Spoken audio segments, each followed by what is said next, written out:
We've got one suspect driving the white vehicle eastbound from the north parking lot. We've got one suspect on foot. The suspect on foot is behind a long truck trailer rig. 999, hang in there. 9837 is almost there. 99, thank you. Thank you for talking. SWAT is moving in. There's one suspect eastbound from the north side of the parking lot in the vehicle. The other one is on foot near the long trailer. SWAT is en route to 6600 Laurel Canyon across from Del Taco for the officer down. 9989, 9989, come in. The suspects are moving eastbound near Archwood. Down to only a 9mm handgun after a malfunction on his AK-47, Phillips emerged and walked east toward the officers and detectives at the corner of Archwood and Agnes. As he fired at them, the officers dove for cover. Wounded and now outgunned himself, Phillips chose to commit suicide. At the same time as Phillips shot himself, a round fired by an officer entered his neck and shoulder area and severed his spinal cord. Larry Eugene Phillips was dead. One suspect was in custody. One still outstanding. Shots are being fired still. The officer is down at Archwood and Laurel Canyon. Everyone stand by. There's an armored car coming in full of police officers.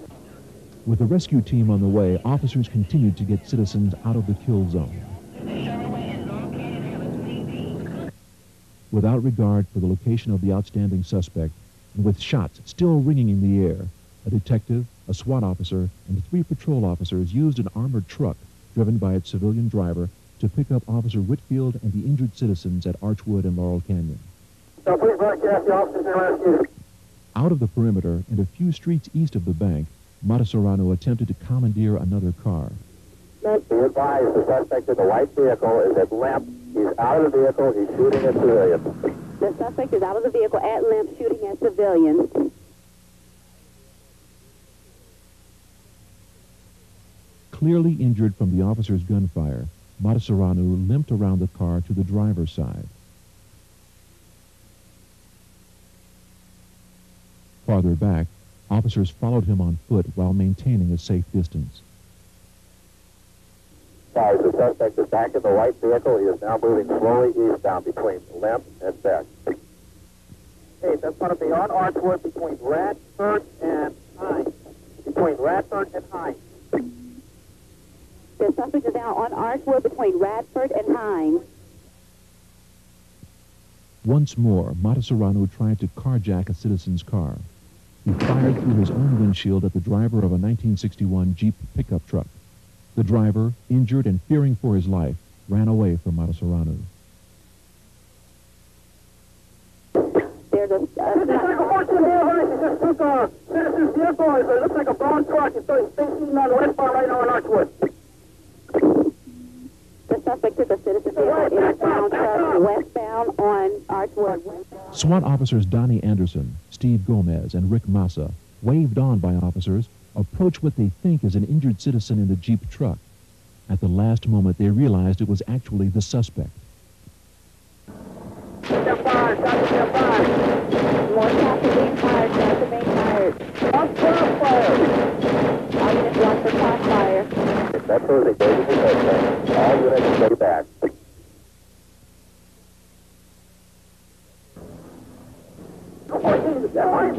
Too close to the suspect. They need to back off. Unit that is close to the suspect, back off per cycle 14. That unit is a Metro unit, ma'am, and they're engaging the suspect. They're not able to back off. An intense close-quarters gun battle ensued. Matasorano was pinned down by the automatic gunfire of the SWAT officers. Be advised, the suspect is thrown out. He may be shooting underneath the vehicle towards officers. The officer is thrown out and possibly shooting at the officers from under the vehicle on Archwood between Radford and Hines. He shot at both the SWAT officers and at other officers west of him on the south side of the street. One individual officer fired his 9mm at any body part Matasorano left exposed. The diversion provided by the other officer's shooter allowed the SWAT trio to gain a better angle to stop the suspect. Finally, the momentum shifted. The police gained the upper hand with better weapons and superior tactics. Matasorano, weakened from numerous gunshot wounds, lost his will to fight.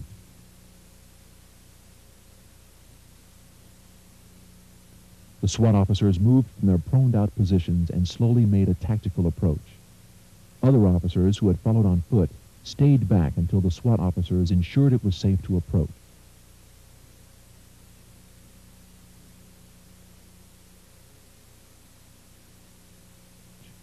The time was 9:59 a.m. 34 minutes after it began, the gun battle ended. Both suspects were in custody.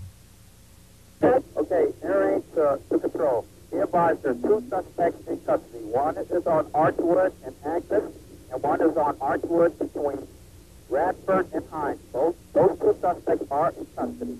Metro has one in custody, and North Hollywood has another in custody. The entire robbery and shootout lasted approximately 45 minutes.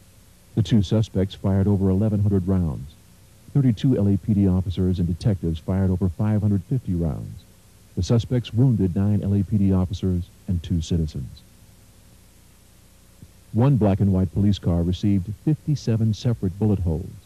The kiosk, directly across the street from the bank and used for cover by officers, received over 150 bullet holes. After the suspects were taken into custody, SWAT officers cleared the area. During the next 12 hours, Metropolitan Division personnel, including canine units, conducted a search for additional suspects in a 1-square-mile residential area. The Los Angeles County Sheriff's Department Special Enforcement Bureau assisted in the search. The FBI SWAT team was also available to assist.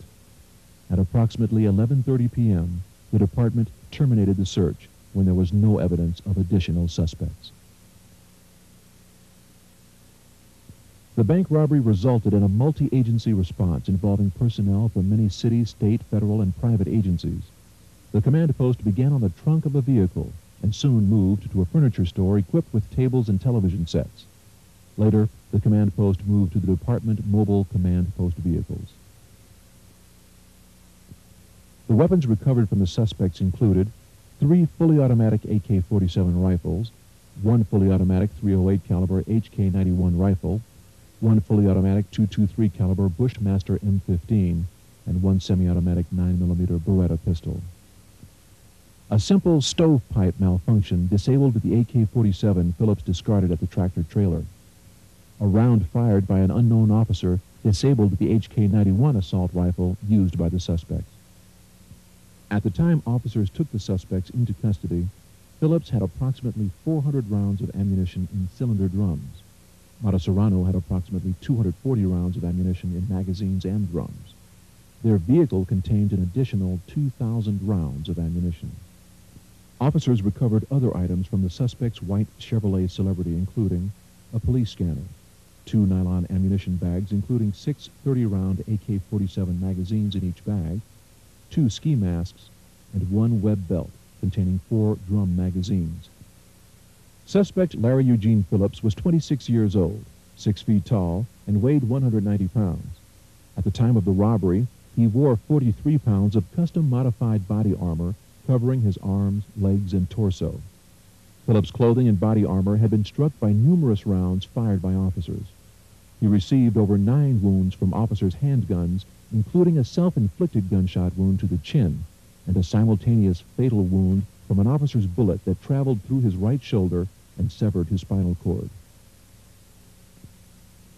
Phillips had told his family that he would never be taken alive.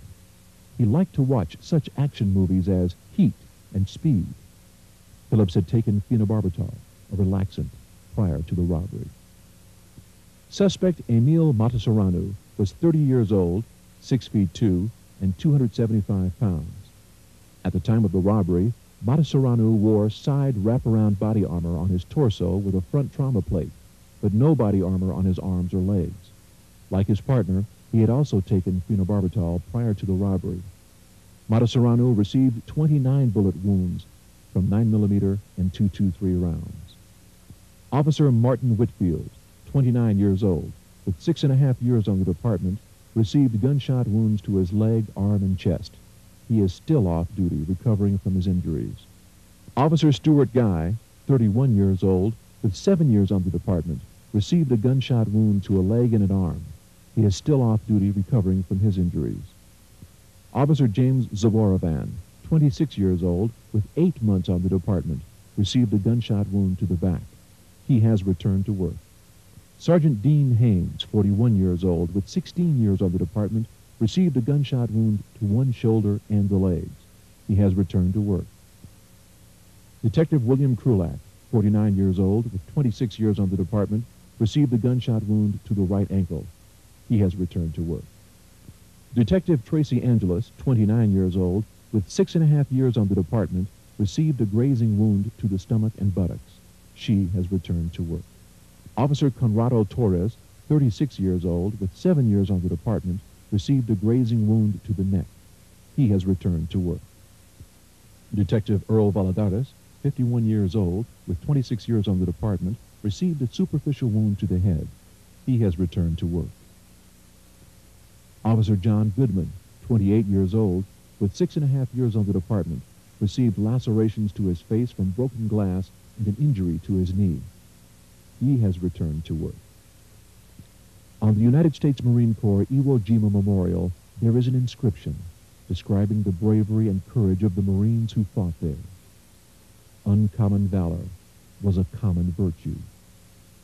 Many would agree this phrase describes the heroic actions of the officers of the Los Angeles Police Department that February morning in North Hollywood. Officer Lauren Farrell and his partner saw the suspects when they first entered the bank. Those officers were two of the many heroes on February 28th. A reporter asked Farrell if he had been given the chance, would he have gone the other way? Farrell gave a one-word answer: never.